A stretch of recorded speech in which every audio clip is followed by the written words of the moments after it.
नमस्कार दोस्तों, स्वागत है मेरे यूट्यूब चैनल कुमार हिंदी कहानियाँ में। दोस्तों, आज हम सुनेंगे कहानी एक बेटी, एक सीख देने वाली कहानी। फ़ोन की घंटी बजी। माँ पापा ने फ़ोन उठाकर बात की और खुशी से चहकते हुए डाइनिंग टेबल पर आए और बेटे बहू से बोले, चित्रा आ रही है कल शाम 5 बजे गाड़ी से। सौरभ, तुम बहन को लेने टाइम से स्टेशन पर पहुंच जाना। घर का माहौल बहुत खुशनुमा हो गया था कि तभी सौरभ लगभग चिल्लाते हुए बोला, इस चित्रा को और कोई काम नहीं है क्या? जब देखो मुंह उठाए चली आती है और फिर सारा घर लग जाता है आओ भगत में, जैसे महारानी हो कहीं की। और आ भी रही है तो टैक्सी करके आ जाए स्टेशन से, इतना कौन सा दूर है। मुझे काम से जाना है, मैं नहीं जा पाऊंगा स्टेशन उसे लेने। माँ तो मुंह ताकती रह गई, ये क्या बकवास कर रहे हो? क्या हो गया है तुम्हें? घर में दो दो गाड़ियां हैं तो टैक्सी करके क्यों आएगी? सगी बहन है तुम्हारी, कोई गैर नहीं।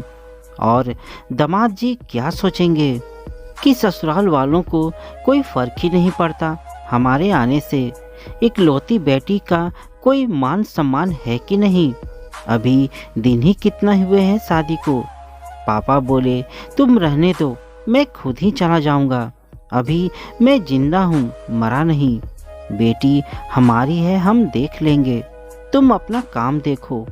मैं नहीं चाहता कि मेरी बेटी को उसके ससुराल में ताने दिए जाएं। पापा नाराज हो गए और गुस्से से खाना टेबल पर ही छोड़कर उठ गए। पापा, आप समझते क्यों नहीं? घर का सारा रूटीन बिगड़ जाता है उसके आने से। खुद तो वो अपनी जगह से हिलती भी नहीं और सारी जिम्मेदारी आ जाती है बेचारी शिखा पर। पूरा दिन लगी रहती है वो जिया जी और चित्रा की जी हुजूरी में। दुनिया भर का खर्च कर देते हो उनके आने पर, कभी ये लाना कभी वो। उसके बाद जाते हुए बैग भर भर के सामान देते हो, वो अलग। कर दी ना शादी, जो देना था दे दिया। शादी में क्या कम खर्चा किया था उनको देने में, तो अब हर बार ये फिजूल खर्ची क्यों? सौरभ ने बहन बहनोई के लिए तंज कसा। पापा बोले, बकवास बंद करो, तुमसे क्या मांग लिया उसने?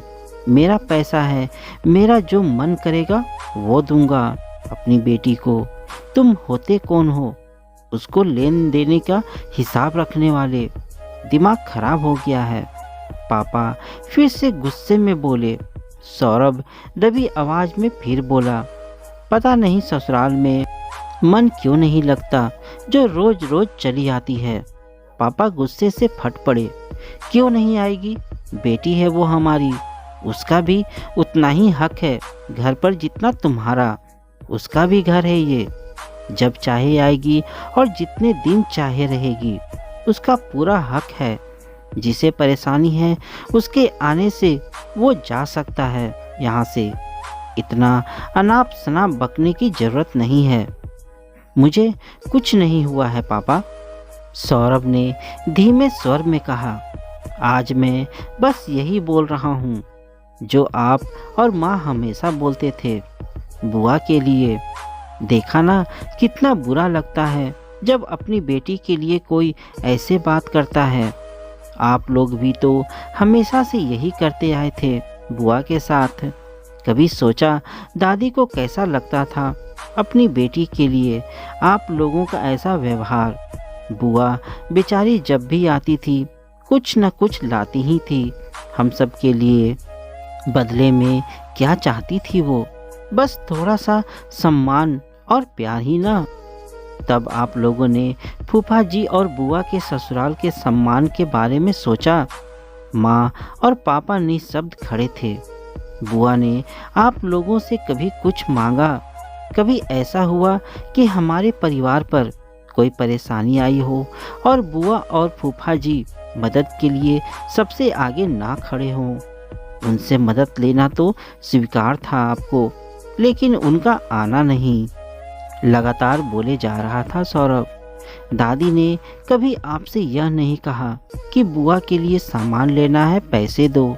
फिर भी आपको हमेशा ऐतराज रहा उनके आने से। वो खुद आपसे ज़्यादा सक्षम है, और जहाँ तक बात बराबर के हक की है, तो बुआ भी इसी घर की है ना। तो बुआ का हक तो चित्रा से पहले होना चाहिए। यहाँ बोलते बोलते रो पड़ा वो। बुआ जो हम पर अपनी जान छिड़कती है। माँ जब उस बुआ के बारे में उल्टा सीधा बोलती थी, तो कभी आपने उन्हें रोका? आपके इस दुर्व्यवहार के कारण उन्होंने यहाँ आना भी बंद कर दिया। दादी घर छोड़कर गांव में रहने चली गई, क्योंकि अपनी बेटी का अपमान वह बर्दाश्त नहीं कर सकती थी। उन्हें इजाज़त नहीं थी कि वह आपके घर में अपनी बेटी को बुलाकर कुछ दिन रख सके। और हाँ पापा, मैंने अपनी पत्नी को इतना अधिकार नहीं दिया कि वह मेरी बहन के बारे में कुछ गलत कहे। ना वह बोलेगी और ना ही मैं सुन पाऊंगा। मैं बहुत प्यार करता हूँ अपनी बहन से, खुद से भी ज़्यादा। मैं खुद जाऊंगा स्टेशन उसे लेने। मैं कम से कम खुद गर्ज भाई नहीं हूँ। यह खुशी है मुझे। पापा और माँ का सिर शर्म से झुक गया। सौरभ ने गाड़ी की चाबी उठाई और निकल गया घर से। पापा अपनी बहन को याद करके रो रहे थे और हिम्मत करके बहन को फ़ोन लगाया और बोले, दीदी बहुत याद आ रही है आपकी। मेरी गलतियों को माफ़ कर दो। मैं छोटा हूँ और गलतियाँ छोटों से ही होती है। निशा भी बहुत शर्मिंदा है। चित्रा आ रही है कुछ दिनों के लिए। आप भी आ जाओ जिया जी के साथ प्लीज़। कहो तो मैं लेने आता हूँ। बहन इतने पर ही पिघल गई और भरे गले से बोली, रो मत पगले, मैं नाराज़ नहीं हूँ। पूरी कोशिश करूँगी आने की। तुम्हारे जिया जी अभी घर पर नहीं हैं। आएंगे तो मैं बात करूँगी। बहन हो या बेटी, हर घर में उनका मान सम्मान, आदर सत्कार एक जैसा ही होना चाहिए। दोनों का दर्जा एक जैसा ही होता है। दोनों ही उस घर की बेटियां होती हैं। तो फिर दोनों में फ़र्क क्यों किया जाता है? लड़की अपने मायके कुछ मांगने नहीं, बल्कि प्यार लुटाने आती है। फिर क्यों उन्हें उपेक्षित किया जाता है? बेटियां तो घर की शान होती हैं, और बेटियों के आने से घर में रौनक होती है।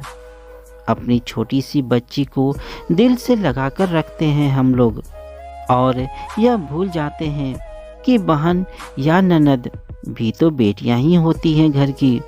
फिर उनके आने से परहेज क्यों? तो दोस्तों, आपको यह कहानी कैसी लगी मुझे कमेंट में ज़रूर बताइएगा। अगर मेरे चैनल में नए हैं तो चैनल को सब्सक्राइब और वीडियो को लाइक ज़रूर कीजिएगा। धन्यवाद दोस्तों।